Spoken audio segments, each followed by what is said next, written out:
Hello friends, ഇന്ന് നമുക്ക് സിമ്പിളായ നല്ല ടേസ്റ്റുള്ള ഒരു വെജിറ്റബിൾ കറി എങ്ങനെ ഉണ്ടാക്കണമെന്ന് നോക്കാം. ഞാനിവിടെ ഒരു വലിയ സവോള, ഒരു കുഞ്ഞി പീസ് ഇഞ്ചി, 3 വലിയ വെളുത്തുള്ളി, പിന്നെ 2 പച്ചമുളക് ചെറിയ പീസസ് ആയിട്ട് കട്ട് ചെയ്തെടുത്തിട്ടുണ്ട്. ചൂടായ പാനിലേക്ക് 2 to 3 table spoons vegetable oil ഒഴിച്ചു കൊടുക്കുക. എണ്ണ ചൂടാകുമ്പോൾ അതിലേക്ക് കടുക് ഇട്ട് കൊടുക്കുക. കടുക് പൊട്ടി തുടങ്ങുമ്പോൾ അതിലേക്ക് നല്ല ജീരകം ഇട്ട് കൊടുക്കുക. എന്നിട്ട് നല്ല ജീരകവും പൊട്ടി തുടങ്ങുമ്പോൾ നമുക്ക് അതിലേക്ക് പച്ചമുളക്, വെളുത്തുള്ളി, ഇഞ്ചി എന്നിവ ചേർത്ത് നന്നായിട്ട് 1 മിനിറ്റ് നന്നായിട്ട് സോട്ട് ചെയ്തെടുക്കുക.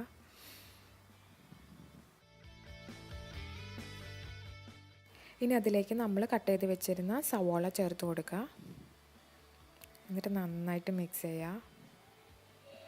ആവശ്യത്തിന് ഉപ്പ് ചേർത്ത് കൊടുക്കുക. അപ്പോൾ നന്നായിട്ട് വഴന്ന് കിട്ടും. ഞാൻ ഇവിടെ എടുത്തിരിക്കുന്ന വെജിറ്റബിൾസ് ഒരു മീഡിയം സൈസ് ക്യാരറ്റ്, ഒരു വലിയ പൊട്ടാറ്റോ, അതേപോലെ തന്നെ പയറാണ് എടുത്തിരിക്കുന്നത്. ഒരു വലിയ തക്കാളി, അതേപോലെ തന്നെ 3 കാഷ്യൂനട്ട് എടുത്ത് നന്നായിട്ട് അരച്ചെടുക്കുക. ഇപ്പോൾ സവോള നന്നായിട്ട് വഴന്ന് കിട്ടിയിട്ടുണ്ട്. അതിലേക്ക് ഒരു 1/4 ടീസ്പൂൺ മഞ്ഞൾപ്പൊടി, 1 ടീസ്പൂൺ മല്ലിപ്പൊടി, 1 ടീസ്പൂൺ കാശ്മീരി മുളക് പൊടി ചേർത്ത് നന്നായിട്ട് ഇളക്കി കൊടുക്കുക. മസാല നന്നായിട്ട് റോസ്റ്റ് ആയിട്ടുണ്ട്. ഇനി അതിലേക്ക് നമുക്ക് ടൊമാറ്റോ പേസ്റ്റ് ചേർത്ത് കൊടുക്കുക. നന്നായിട്ട് ഇളക്കുക. എന്നിട്ട് മൂടി വെച്ച് നന്നായിട്ട് വേവിക്കുക. തുറന്ന് നന്നായിട്ട് ഇളക്കണം. ഇനി അതിലേക്ക് 1/2 ടീസ്പൂൺ ഗരം മസാല ചേർത്ത് കൊടുക്കുക. എന്നിട്ട് നന്നായിട്ട് ഇളക്കുക. നമ്മൾ ചേർത്തിരിക്കുന്ന ടൊമാറ്റോ പേസ്റ്റിൻ്റെ ആ പച്ചമണം കംപ്ലീറ്റ് ആയിട്ട് മാറണം. എന്നിട്ട് മാത്രമേ നമുക്ക് വെജിറ്റബിൾസ് ഇട്ട് കൊടുക്കാൻ പാടുള്ളൂ. അപ്പോൾ അതുവരെ നമുക്കൊന്ന് വെയിറ്റ് ചെയ്യണം. ഇപ്പോൾ നമ്മുടെ മസാലയുടെ ആ ടേസ്റ്റും സ്മെല്ലൊക്കെ പോയിട്ടുണ്ട്. ഇനി നമുക്ക് അതിലേക്ക് വെജിറ്റബിൾസൊക്കെ ആഡ് ചെയ്ത് കൊടുക്കാം. ക്യാരറ്റ്, പൊട്ടാറ്റോ, പയർ ഇതൊക്കെ ആഡ് ചെയ്ത് കൊടുക്കാം.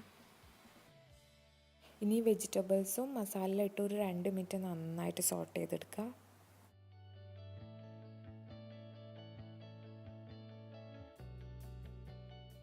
ഇനി അതിലേക്ക് നല്ല ചൂടുവെള്ളം ചേർത്ത് കൊടുക്കുക. എത്ര ഗ്രേവി വേണോ അതനുസരിച്ച് ചൂടുവെള്ളം ചേർത്ത് കൊടുക്കുക.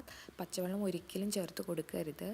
എന്നിട്ട് നന്നായിട്ട് ഇളക്കുക. മൂടി വെച്ച് വേവിക്കുക. ഇടയ്ക്ക് തുറന്നൊന്ന് ഇളക്കി കൊടുക്കുക. എന്നിട്ട് ഉപ്പുണ്ടോ നോക്കുക. ഉപ്പ് വേണമെങ്കിൽ കുറച്ച് ചേർത്ത് കൊടുക്കുക.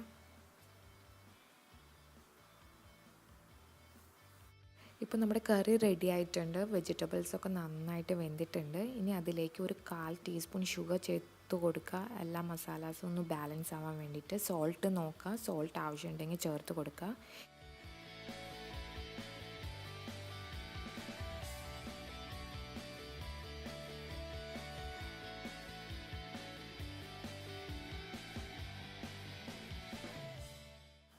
ഏറ്റവും ലാസ്റ്റ് കസൂരി മേത്തി നമ്മൾ ചേർത്ത് കൊടുക്കുക. അതായത് ഉലുവയുടെ ഇല ഉണക്കിയതാണ്. അതുണ്ടെങ്കിൽ അത് ചേർത്ത് കൊടുക്കുക. നല്ലൊരു ഫ്ലേവർ കിട്ടും കറിക്ക്. അങ്ങനെ നമ്മുടെ അടിപൊളി മിക്സ്ഡ് വെജിറ്റബിൾ കറി റെഡി ആയിട്ടുണ്ട്. നിങ്ങളെല്ലാവരും ട്രൈ ചെയ്ത് നോക്കണം. ഇഷ്ടപ്പെട്ടിട്ടുണ്ടെങ്കിൽ വീഡിയോ ലൈക്ക് ചെയ്യണം, പേജ് സബ്സ്ക്രൈബ് ചെയ്യണം. താങ്ക്